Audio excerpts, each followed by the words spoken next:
ക്ഷേമ പെൻഷൻ നിലമ്പൂർ വോട്ടെടുപ്പിന് മുമ്പ് നൽകാൻ സർക്കാർ നീക്കം. എല്ലാ മാസവും അവസാന ആഴ്ചയിലാണ് ക്ഷേമ പെൻഷൻ നൽകാറുള്ളത്.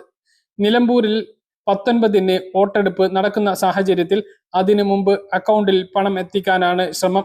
AICC സംഘടനാ ജനറൽ സെക്രട്ടറി KC വേണുഗോപാലിന്റെ പരാമർശത്തോടു കൂടി നിലമ്പൂർ ഉപതെരഞ്ഞെടുപ്പിലെ മുഖ്യ പ്രചരണ വിഷയം ക്ഷേമ പെൻഷൻ ആയി മാറിയിരിക്കുകയാണ്. ക്ഷേമ പെൻഷൻ വാങ്ങുന്ന പാവപ്പെട്ടവരെ കൈക്കൂലി വാങ്ങുന്നവരാക്കി അപമാനിച്ചു എന്ന് ആരോപിച്ച് ഭരണപക്ഷവും പ്രതിഷേധവുമായി പ്രതിപക്ഷവും കൊമ്പുകോർക്കുന്നതിനിടെയാണ് നിലമ്പൂർ വോട്ടെടുപ്പിന് മുമ്പ് ഈ മാസത്തെ ക്ഷേമ പെൻഷൻ നൽകാൻ ധനവകുപ്പ് ഒരുങ്ങുന്നത്. നിലമ്പൂരിൽ വോട്ടർമാർ പോളിംഗ് ബൂത്തിൽ എത്തുന്ന 19-ന് മുമ്പ് ക്ഷേമ പെൻഷൻ വീടുകളിലും അക്കൗണ്ടുകളിലും എത്തിക്കാനാണ് സർക്കാരിന്റെ താല്പര്യം. കഴിഞ്ഞ ഒരു വർഷത്തിലേറെയായി അതാത് മാസത്തെ ക്ഷേമ പെൻഷൻ സർക്കാർ മുടങ്ങാതെ നൽകി വരുന്നുണ്ട്.